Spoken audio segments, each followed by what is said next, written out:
So, by way of introduction for people, who are you? What do you do? What are you about? I'm a third generation minister in the Christian Reformed Church of North America. My grandfather pastored churches in the prairies and on the East Coast, usually rural churches. My father pastored an inner city church in Paterson, New Jersey, just outside of New York. That's where I grew up. I went to Calvin College and eventually Calvin Seminary. I was an overseas missionary for the first 7 years of my pastorate, and then I took a call to this church in Sacramento, which would probably, in some terms, California inner city doesn't quite work. California cities are very much ring-like. They sort of grow out. But it's a distressed community church, a lot of African Americans, very diverse ethnically, a lot of homeless, mental illness, substance abuse in the community. So that kind of thing. Yeah. About 5-6 years ago, I've always been, being a pastor of a small church, you do small church stuff, but I've also been interested in intellectual things. And so you read books and listen to stuff. About 2006, I went for a deep dive into a lot of Tim Keller stuff that kind of lasted until 2011. And then in 2017, I came across Jordan Peterson and found that to be quite interesting and sort of starting to do a deep dive into that. I played around with YouTube a little bit because people sometimes, invited me to write books, but I recognize that most of the people that I work with don't read books. Yeah. So I thought playing around with YouTube and eventually audio podcast too, because there's an audio podcast on my channel as well. I do that, and I have a little thing with a member of my church called the Freddie and Paul Show that he wanted to do. And then I decided to make a commentary video on Jordan Peterson's biblical series. And that opened up in a way that I didn't understand YouTube at all, how it worked, what it was. I just thought it was a place that you just put a video up if you wanted to share it with people. Yeah. And I didn't understand the power of the algorithm in terms of sending people to me, what that would mean. And so for the last 5 years, I've been on that journey, which has been interesting. One of the things that I always enjoyed, was having what I would think would be pastorally. Can you pause it a second? I got someone at my door. I don't have anybody else here at the church. There we go. So let's see, where was I? Jordan Peterson. Oh, Estuary. So one of the things that I always, churches tend to be able to reach out sort of in some predictable ways. But when I first got to Sacramento, worked with a lot of church planters, and I was a little bit envious of the focus that they could have on having good conversations with people outside the church. And I always wanted a mechanism to do that. And as a result of the YouTube channel, I started what then was a Jordan Peterson meetup.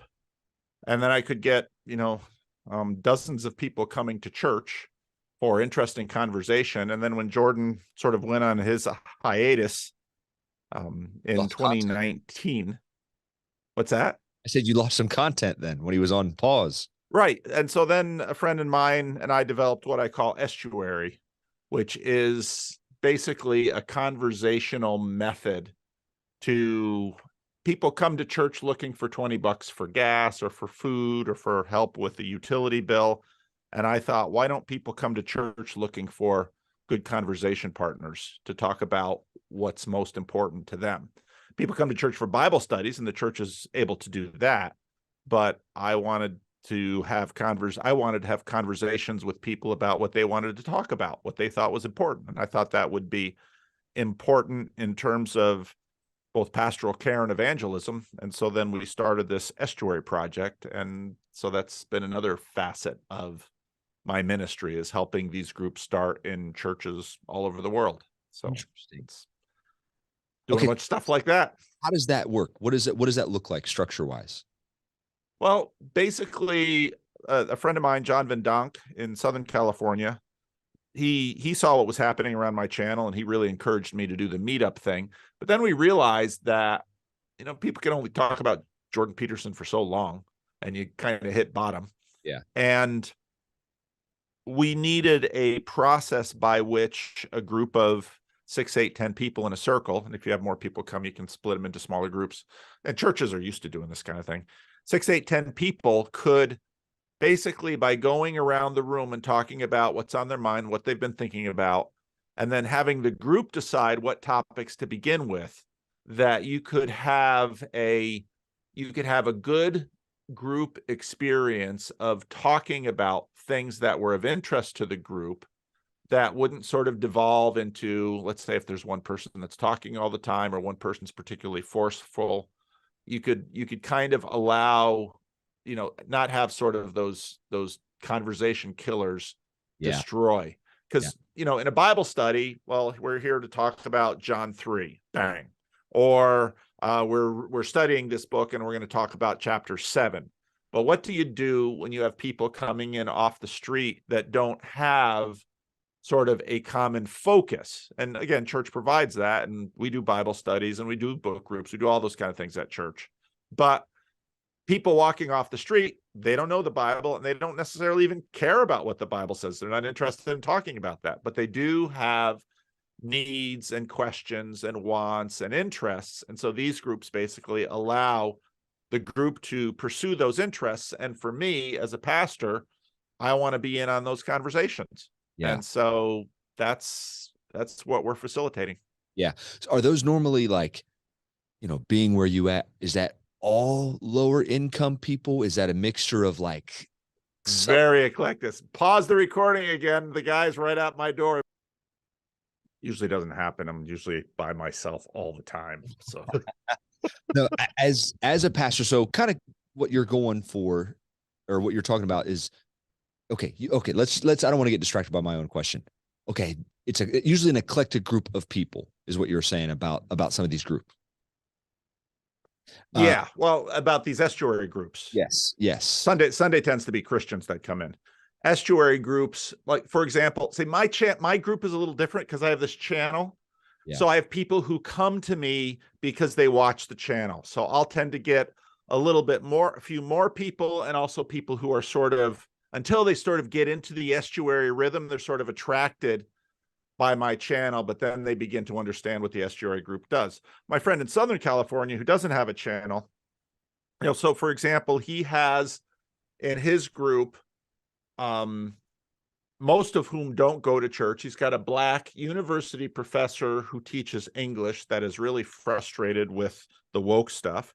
He's got a very woke Irish, Jewish, Brazilian immigrant who comes in and talks. He's got another guy who's from Saudi Arabia, but spent years in India and is a medical doctor and wants to have interesting conversations. So you tend to get people who are open-minded, have a desire to explore ideas, a desire to share those ideas and have some pushback from their ideas, and want a place to that is sort of open enough to be able to afford it. And so universities tended to have that space in the past, but part of what's been happening in the broader culture is that there are these secular orthodoxies that are sort of hemming in people. And so actually the church is a place where, at least with Estuary, it's more difficult with a Bible study,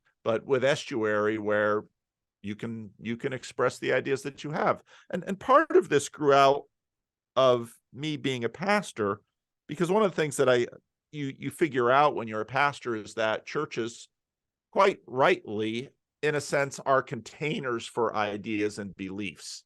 And so if you're in a church that has its own doctrinal set of beliefs, if you express doubts or questions that tend to go against the prevailing ideas of the church, you will lose status in that church. And if you're a member of that church, what tends to happen then is people sort of have these ideas.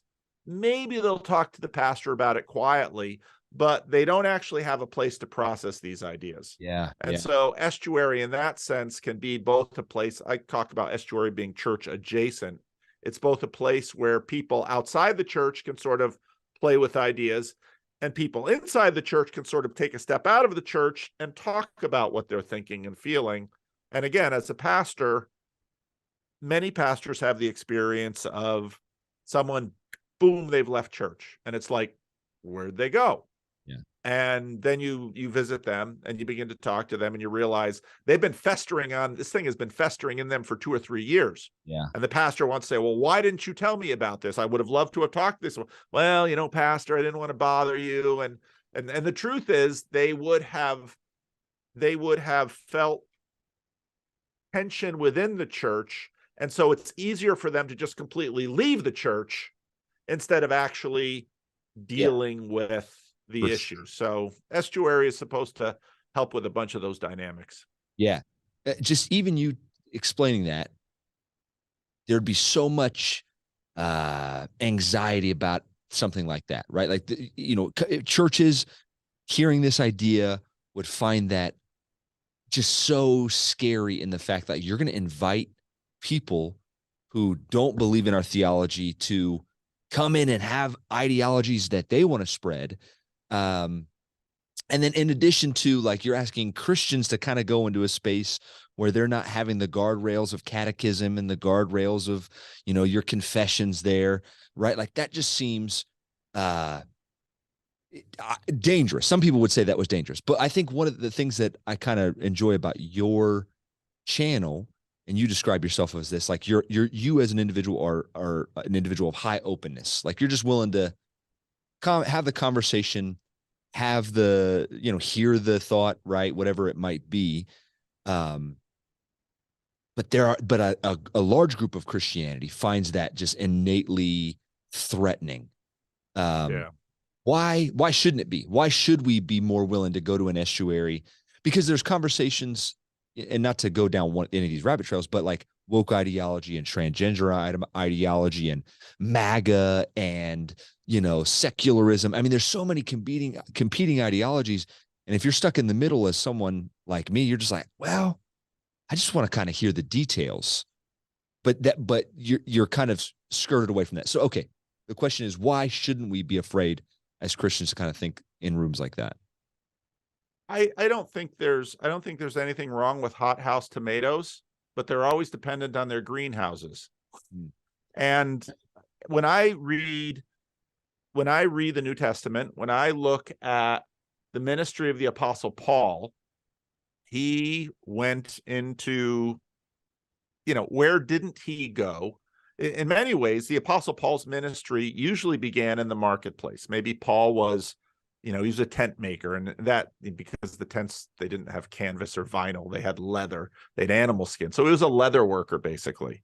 And he would go into the marketplace and he would work his craft. And in the marketplace, in the agora, he would discuss the ideas that were there. And of course, there's the famous scene in Athens where he does this. But, this is how Christianity has grown, and this is where Christianity should grow. And if Christians feel so fragile in their opinions, well, they're in real trouble. And I think I would hope that at least I think Christians need to be out in the public square, learning, not just out there sort of broadcasting their ideas, but figuring out how to engage the culture with their ideas. And where are you going to do that? How are you going to become good at this? Again, a lot of this came to me watching. So church planters, so you're going to plant a church out of nothing. Well, there's different ways you can do it. Maybe you can grab a whole group of disaffected Christians and bring them into your place. Well, good luck with that, because if they are disaffected in the other church, it's probably a personality trait more than just a circumstantial situation. Yeah, for sure. So what to do when you plant a church, and many people have done this, you need to have a conversation with a few hundred people, if not 1,000 people, ask them some questions. And that isn't just a matter of gaining ideas about what's going on in the culture. It's also a matter of sharpening up the church planter to be able to have effective evangelistic and not just evangelistic, but pastoral conversations with people. Because the truth is, again, as a local church pastor, I extend pastoral care far beyond just my group of local congregants, because people will come to me and they may never join my church, but they've got a question, they've got a concern, they've got a need, and I might be able to address that need or help that concern or help them out in some way. But if I haven't demonstrated that the church actually has something to offer, well, then there isn't going to be any reason why anybody's going to go to church at all, except maybe out of simply the flow of their tradition. And in fact, what we're seeing in our culture is that that's not enough often to keep a lot of churches sustained. Yeah. Yeah. So allowing people to have kind of this outlet is a exercise of faith. It's an exercise of mentality, or of, intellect. And so essentially you are a bit of an outlet for that. You have this estuary, but then overall your whole channel is kind of an outlet for Christians to do this. Right. I kind of have a view of what you do. But what do you think you're doing? That sounds so accusatory. I don't mean it like that. What do you see yourself doing? That's maybe a better way to say that. With your channel, what is it? Maybe it's accidental, but what do you see yourself doing? Initially I just wanted some new converts. The channel started because I wanted some.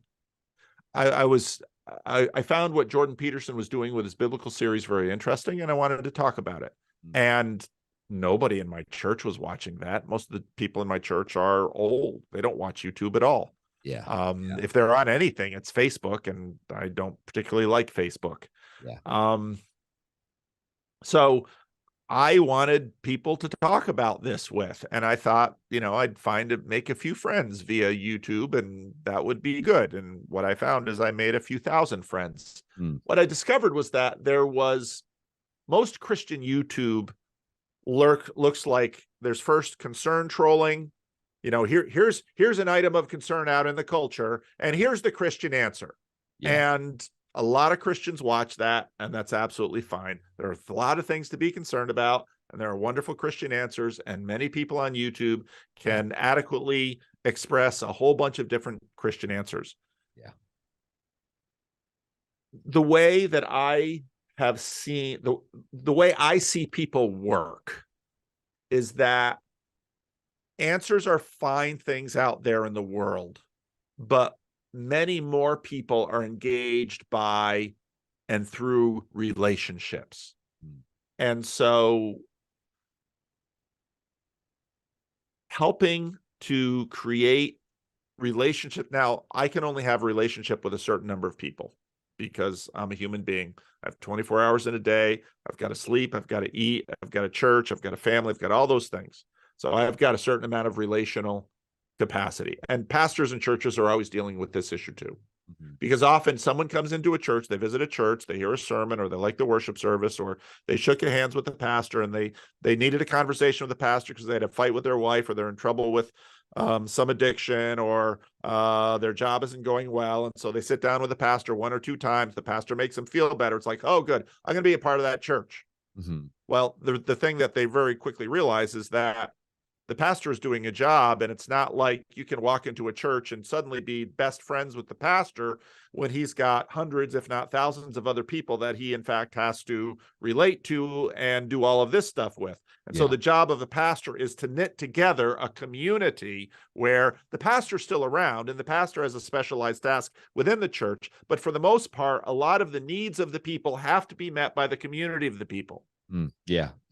So very quickly, when I discovered that my channel was attracting more people than I could individually and personally relate to, I knew I had to think about how can we have structures and relationships by which people can meet each other and begin to have primary relationships with each other, where I'll be the pastor, and you can call the pastor if you're in the hospital or to do a funeral, or if there's some specialized need that you have.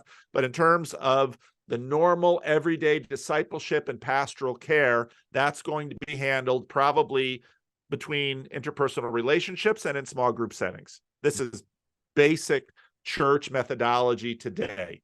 Yeah. And I saw that, well, how am I going to do this how how am I going to do this on the internet? Yeah. Well, some people from my local meetup started a Discord server, and that's still going. But I discovered that only a select group of people really can make use of a Discord server well. So once that's going, we try to have other ways. One of the things that we do is we have, especially now after COVID, we have in-person gatherings. And so in May, I'm doing an event with John Vervaeke and Jonathan Peugeot in Southern California. In July, I'm doing an event in Washington, D.C. with Michael Martin and Spencer Clavin. Last summer, I did events in the UK and in Germany and in the Netherlands.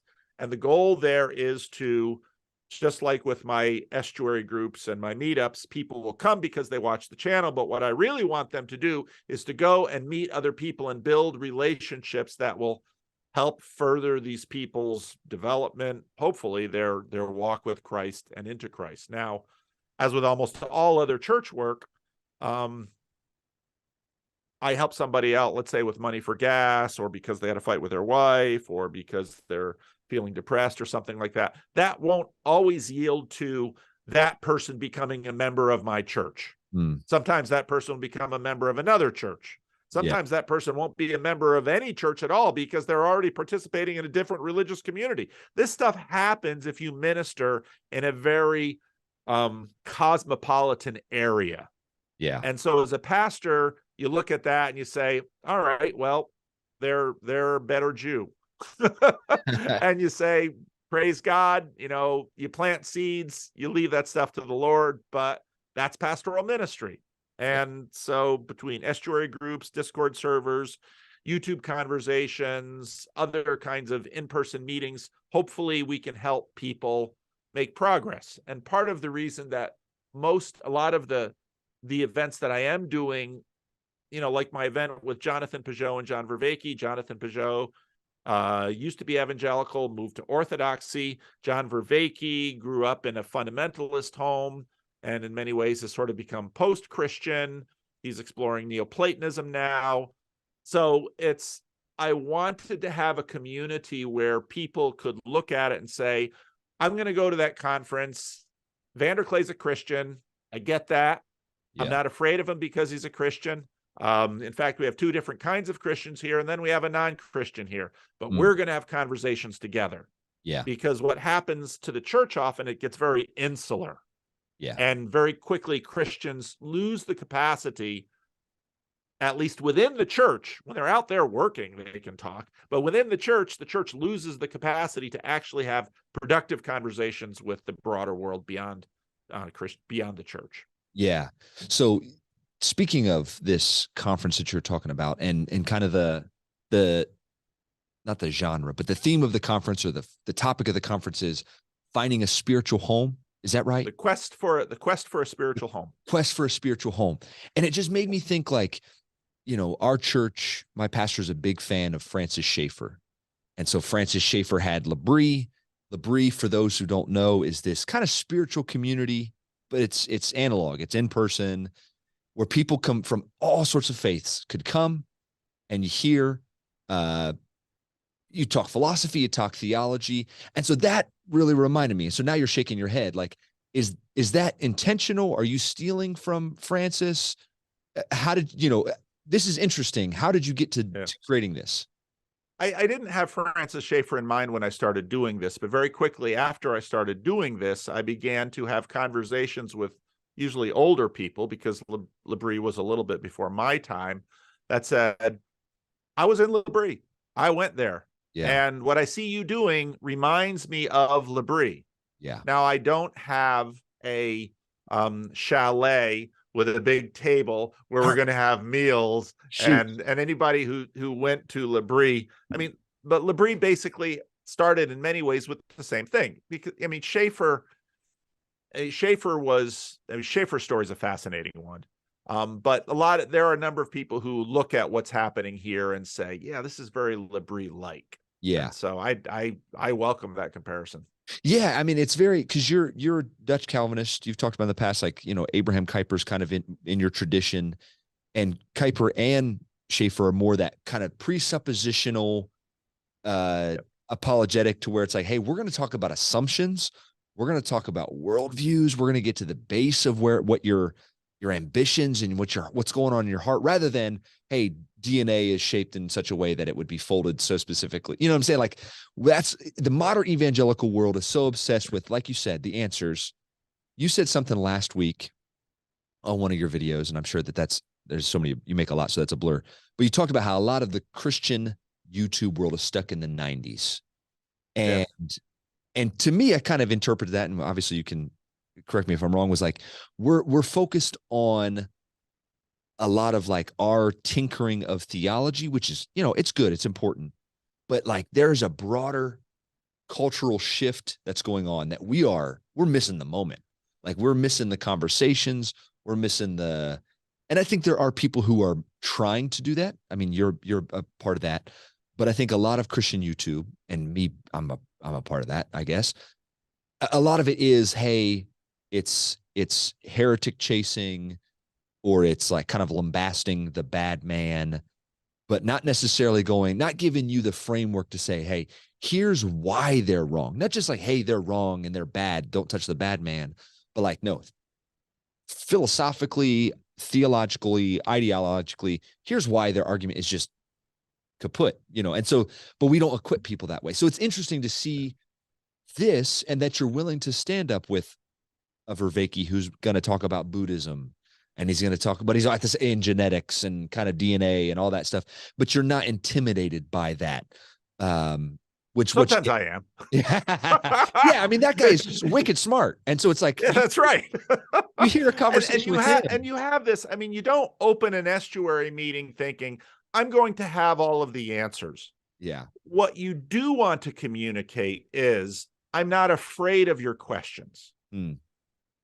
And I might not be able to satisfy your questions with what I have to give you, but what I do have to give you is myself, and hopefully within an estuary context, friendship and community. And I think, by and large, Christianity did not win because it necessarily had all the best answers. I think Christianity wins when its people learn how to love best. Yeah. And by love, I don't just mean a quivering mass of availability, because love, the full love is about being able to say yes and no.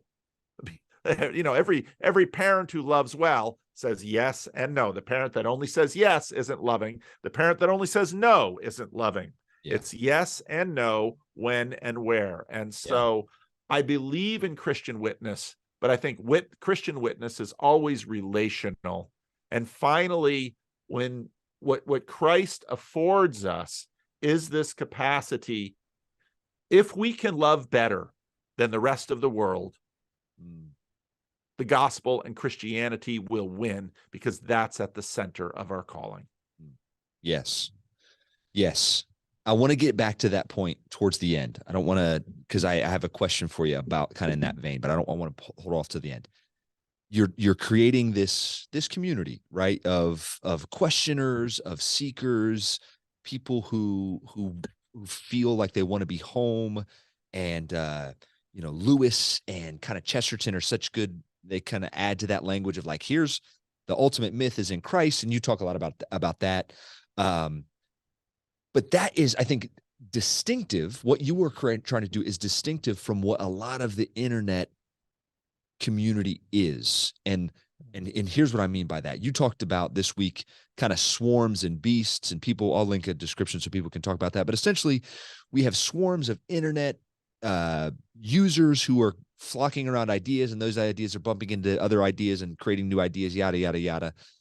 And the way that I've kind of thought about it was, each of us in our little worlds, whoever we follow, who we subscribe to, we're orbiting that massive object, that identity, that person, that media source. ESPN could be one, but also you could be one, and Jordan Peterson.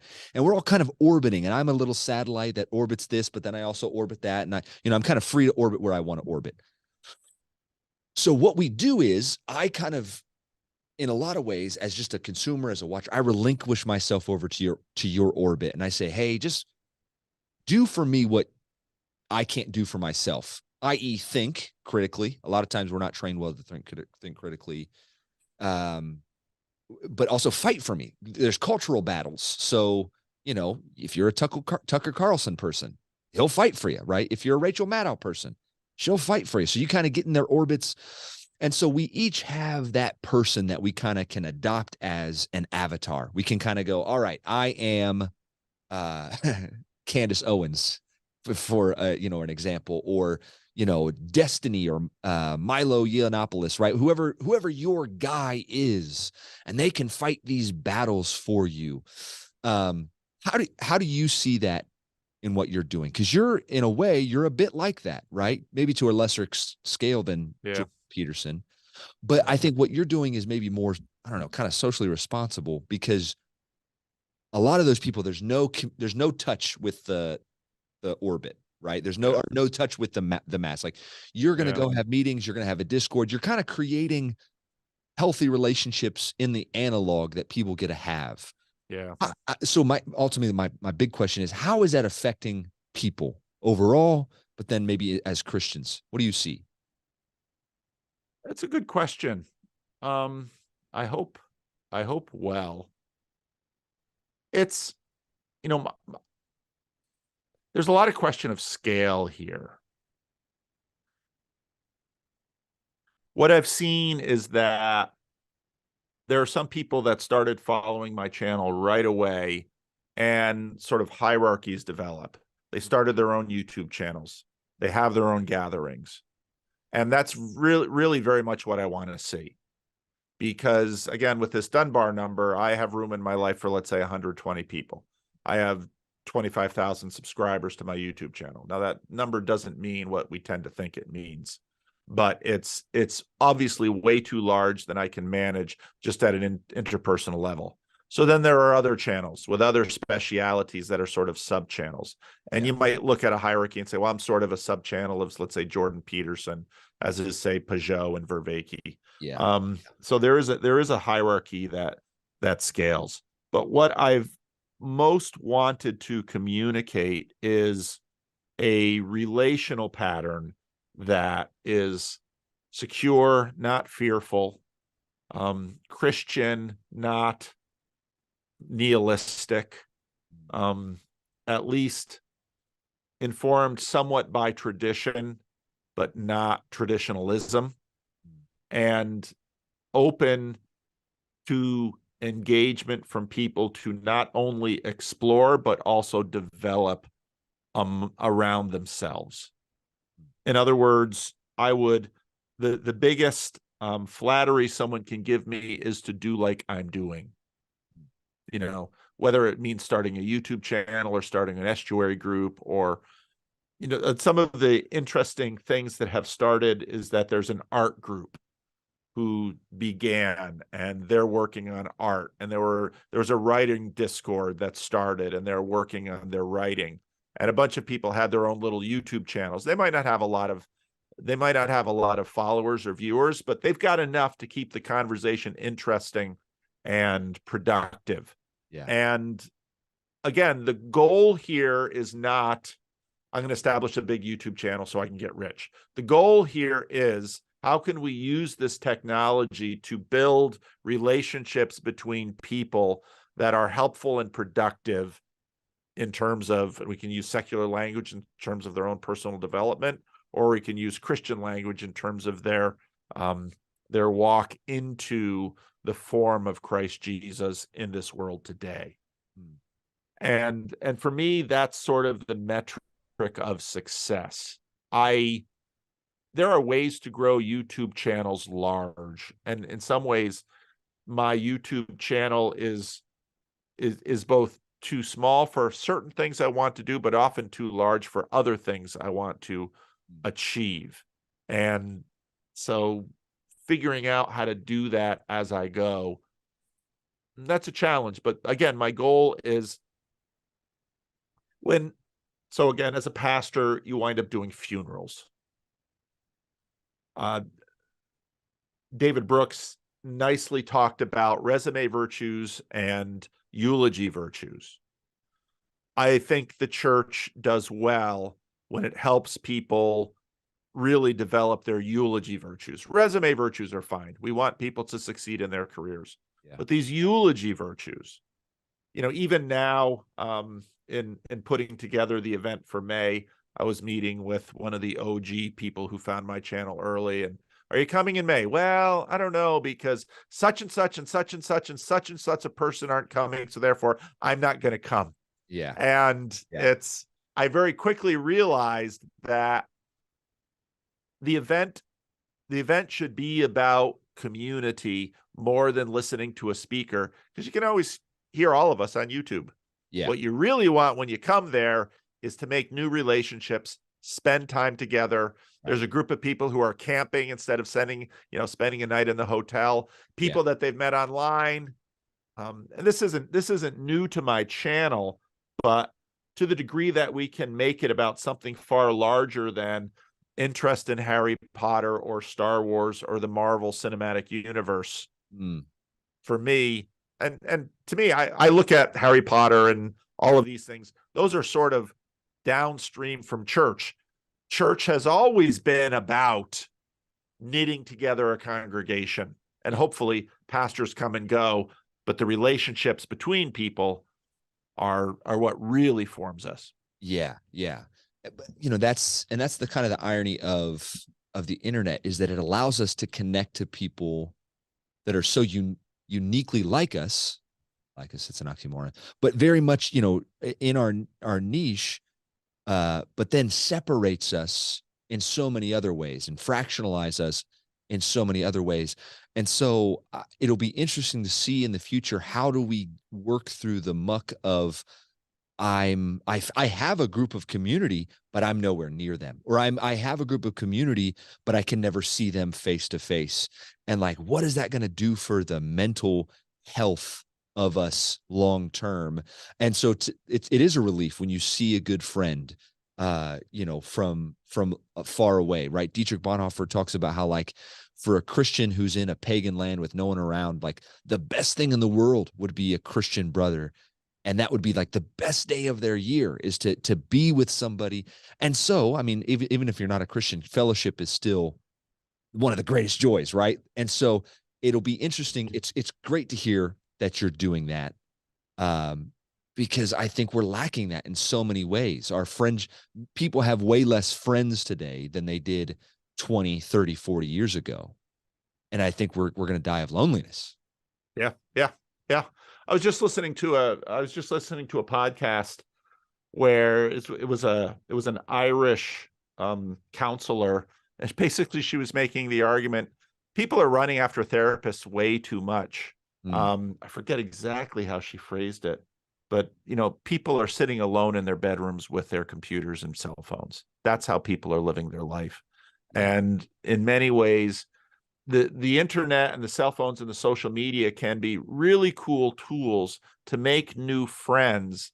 But if your friendship is always mediated through that social network, you're never going to get what you need from friendships, which have in fact sustained humanity for as long as we've had humanity. Yeah. I always tell people at church that I don't want to be your church friend, and I don't want you to be my church friend, because if we're only friends on Sunday at church, then that's a terrible friendship. I want to be friends throughout the week. I need people on Tuesday and Thursday night, and I need people throughout my life. And it's sad that even in the church, we can relegate friendship and to 9:30 on a Sunday. Okay. So I talked about what do you think your podcast does, or what do you think your channel does? I kind of see you. Well, that's what I want it to do. Whether it's accomplishing it, we'll see in time. Yeah. I think as the outsider, or the person who just kind of gets to look on it, you do a really good job of kind of diagnosing culture, or diagnosing what's happening. You take in all these different pieces of media, and you do a really great job of kind of synthesizing what you see. And there's episodes in this channel where I kind of attempt that. I don't do the videos. I don't show the videos. It's just kind of me giving a soliloquy.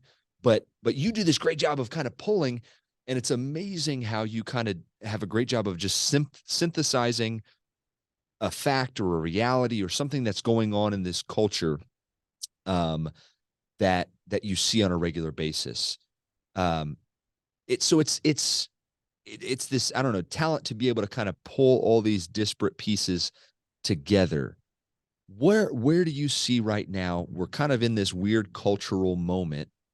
Where are those cultural turning points that you are constantly keeping your eye out for or thinking about? Or do they just come to you randomly?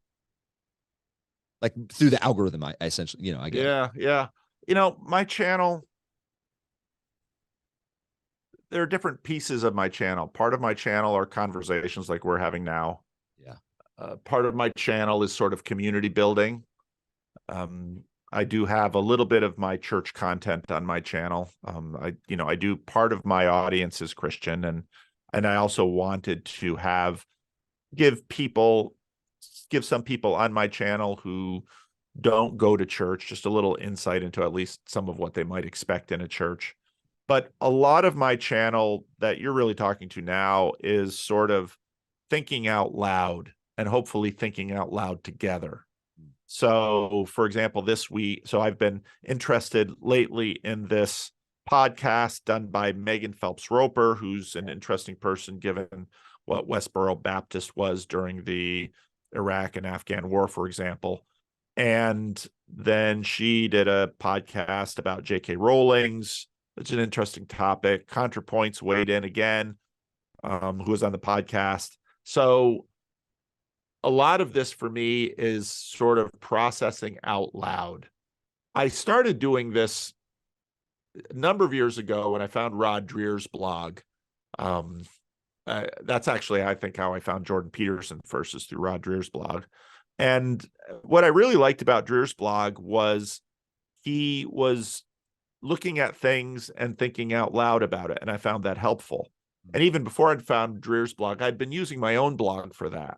I just needed, if I'm totally silent, just thinking in my own head, it's a little too muddled. And that's why if you write, like say on a keyboard, I kind of get it out and then I can see it. Okay, now I relate to it in a different way. Speaking it, I relate to it in a different way. So I'll see something that sort of catches my attention. I want to pull it into the channel. I want to talk about it. Often my videos, and some people complain about my videos for this reason, because they're looking for a well-tailored presentation on a topic. And that is definitely not a lot of my videos. A lot of my videos is, here's this thing that I saw. Yeah. Here's some thoughts that I have. But as I hear myself thinking out loud, some new thoughts come to my mind. And then, oh yeah, remember this other thing that I watched a little while ago. So I'm going to pull that in. And so I really don't know what the video is about until I get to the end of the video. And then when I have to make a thumbnail and a title for it, then it's like, what's really the essence of what I was trying to grasp with? Yeah. And so then that's that kind of video. And so then after I've made that video, I throw it out to the internet, and what do people do with it? Well, they comment on it. And I read their comments, and it's like, wow, I never had that idea, or I didn't know about this thing.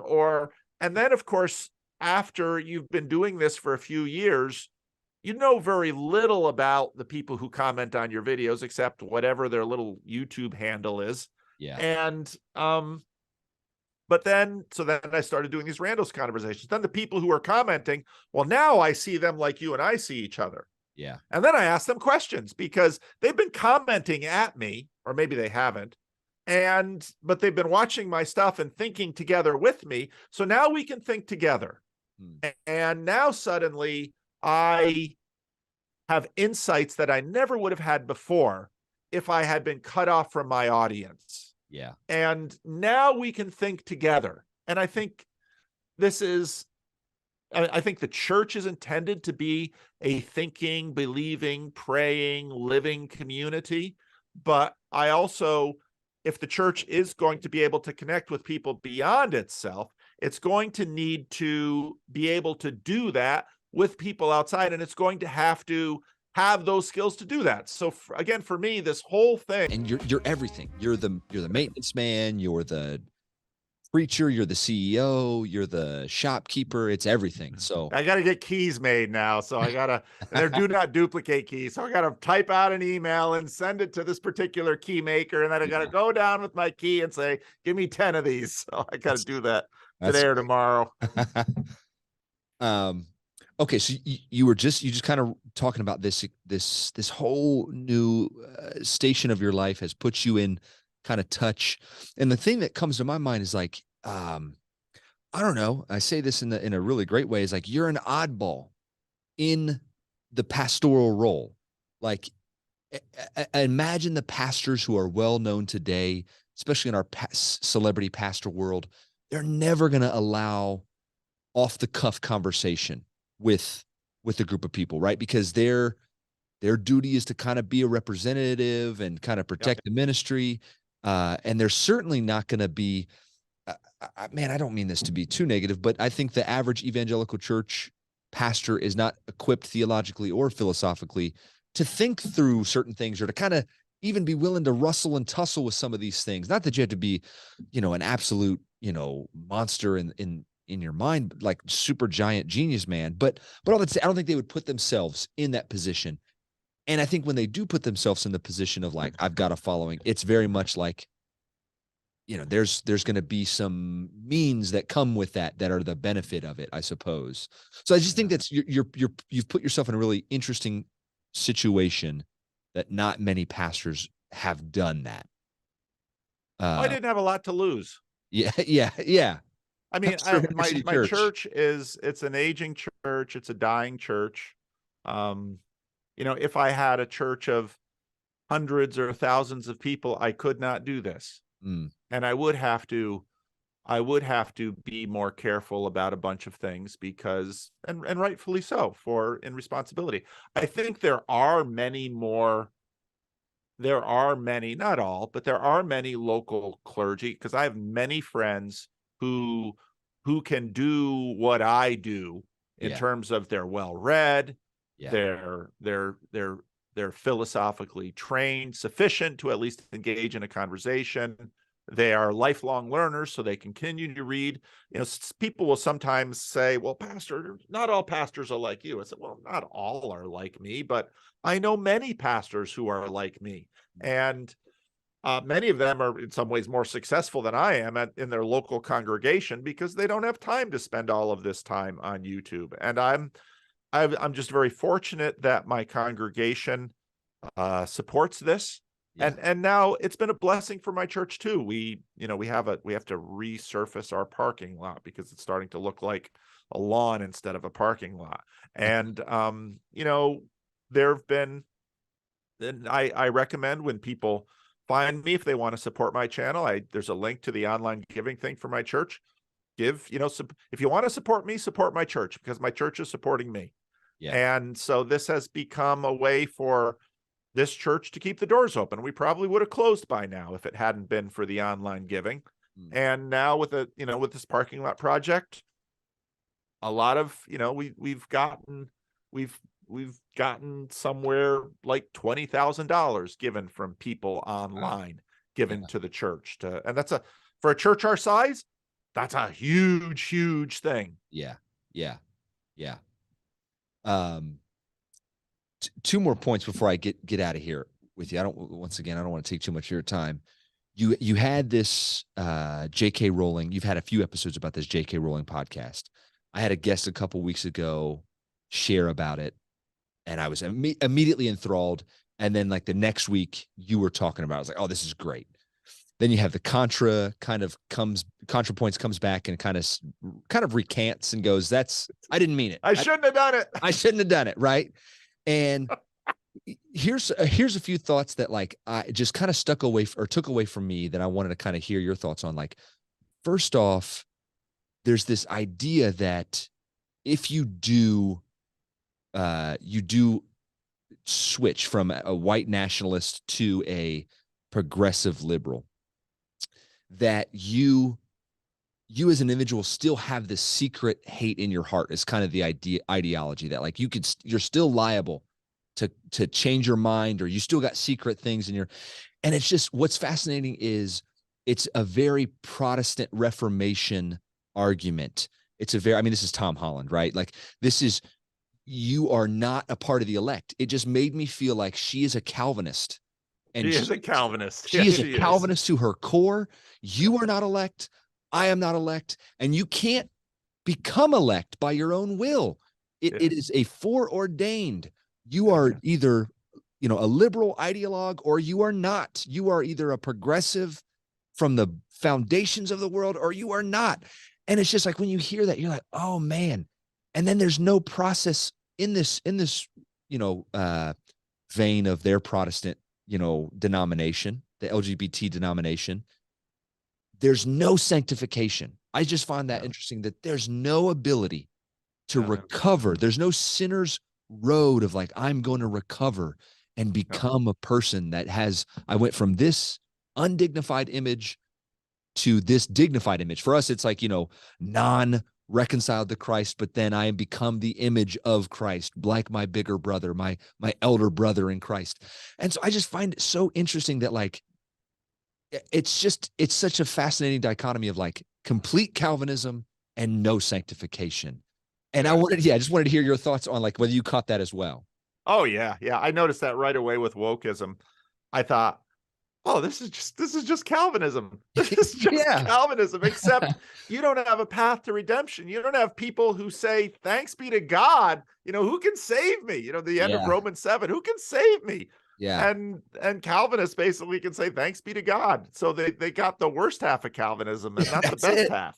That's it. And I see that. Yeah. So with J.K. Rowling's in this, or just watching ContraPoints in this, well, yeah, Megan Phelps, Roper. First, I thought, you know, because she left Westboro Baptist, then she seems like sort of a nice liberal young woman.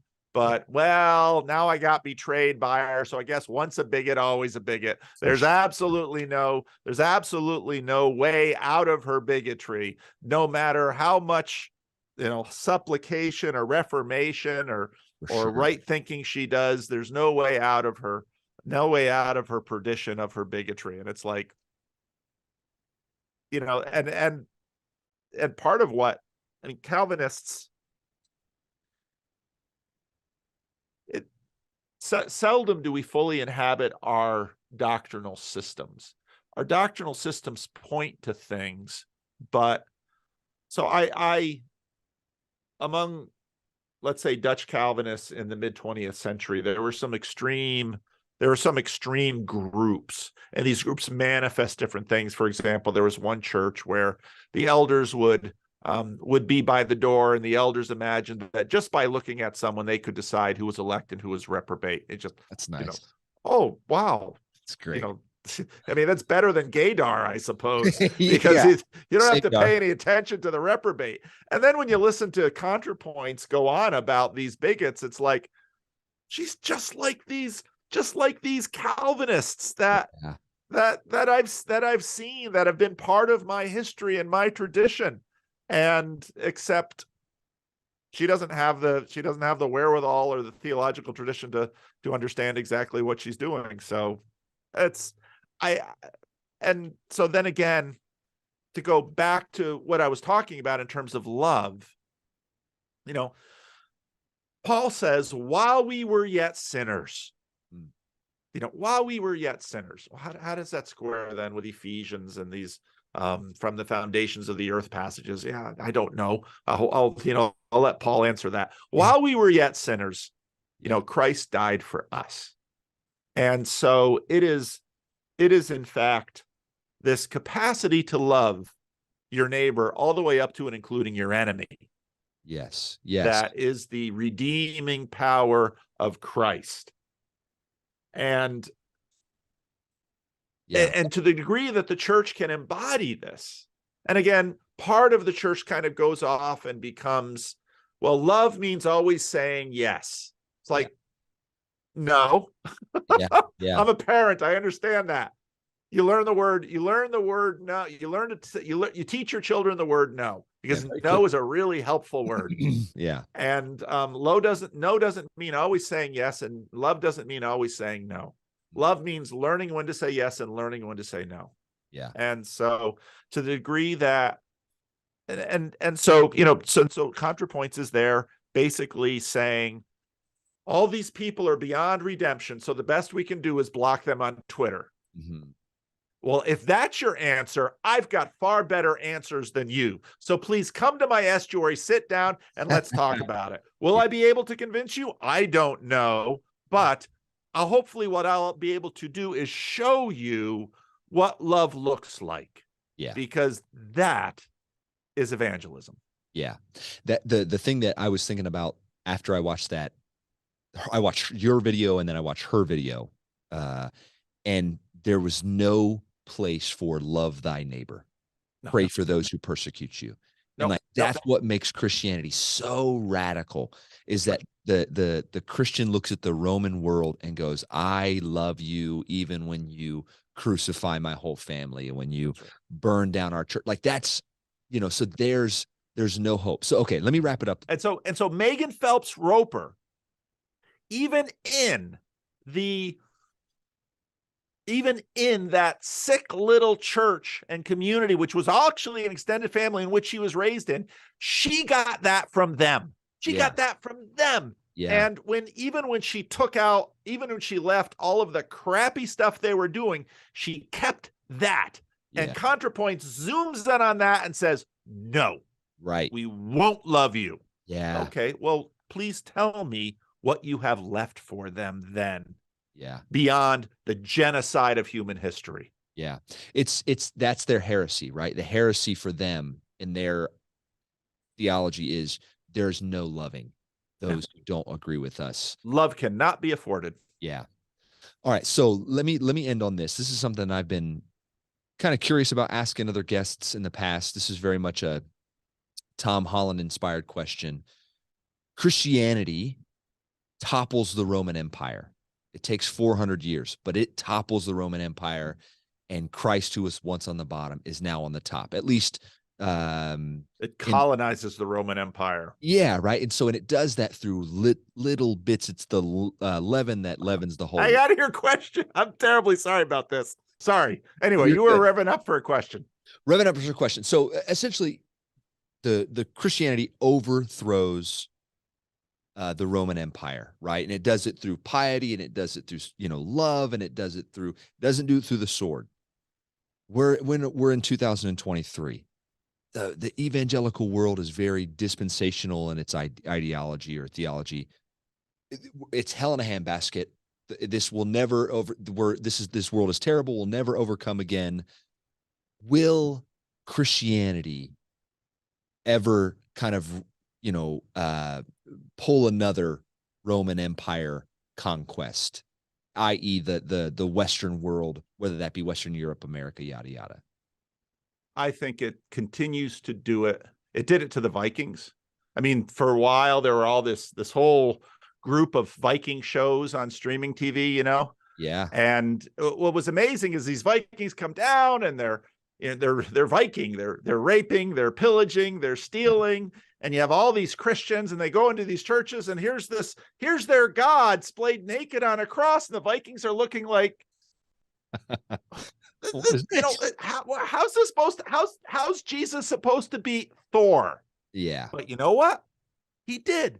Yeah. All those places that worship Thor, they begin worshiping Christ. Yeah. And so even though Christians have behaved badly throughout the years, and even though Christians have taken up the sword to try to promote the work of Christ, that's happened again and again and again, Jesus keeps beating Thor.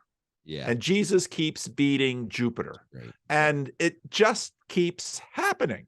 And so, no, it's always kind of a mystery when it does happen, because you're like, that shouldn't happen. Thor should just kill Jesus and that's the end of it. But again, this God keeps coming out of the tomb. And the problem is, what do you do with the God you can't kill? And then, but he doesn't come out of the tomb just to kill and destroy his enemies.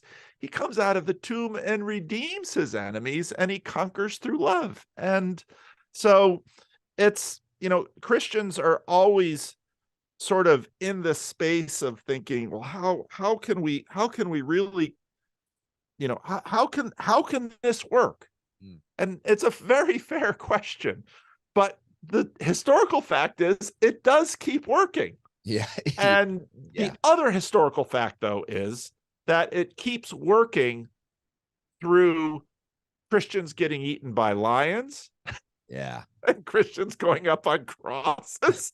And it's like, no. I'd much rather win in the way that Thor wins. Yeah. Yeah, we get that. But remember who really does win. Yeah. So For sure. I want to win, and I don't want to have to deal with any of the whole pain and suffering part. Can we, Lord, can we figure that out? Is there a way we can that route? Yeah. If But you're going to be a little bit more like Zeus, we'd appreciate it. Oh, really? Would you? Is that really what you want? Yeah. I mean, it's Simon Peter cutting off the guy's ear and being like, I'm ready to fight. Let's go. Let's shed the blood. And Christ is just like, put it down. We'll heal the ear, and I have to go about my business. And you're just like, that's not what I wanted at all. I want a crusade. That's, as much as that sounds, I mean, barbaric, and it is. I mean, it's barbarism at its highest, is going and using the sword rather than the preached word and rather than suffering. Even as a Christian, I incline to that just as much as the other, disciples did. And it's not fun. It's not fun, to say the least. It is not. It is not. Well, good. Well, Paul, this has been great. Thank you. No worries. I'm sorry for all the interruptions. No, it was well worth it. I appreciate the time. If people wanted to learn more about you, learn more about these estuaries, how to maybe host one, where should we go? So estuaryhub.com is a website where people could go. And so my friend John Van Donk in Southern California, he runs a thing called ELSNet, Estuary Leader Host Support Network, something like that. Yeah. And basically what he does online is just shows people how what I call this estuary protocol, how to run a meeting where you don't have to have a Bible study planned. It won't necessarily be about a Christian topic, but the group itself, the 6 or 8 people around that circle, can figure out how to have a satisfying, meaningful, productive conversation together. Yeah. And in that group too, people sharing best practices. When people find out how simple it is, they're like, well, that's just kind of a little group organizing trick. Yeah, that's all it is. It's all it is. Yeah. But my hope is that churches will pick this up, and people say, well, anybody can do this. Yeah, anybody can do this. It's just, there's no big secret. It's not copyrighted, nothing like that. It's just a dumb little trick. But my hope is that churches will become places where not only will people maybe go to get some money for rent or from electricity or for gas or for food or something like that, because I want the church to continue to do that, but also to be able to bring themselves and say, these are things I'm thinking about. Can we talk about this? Yeah, we can talk about this.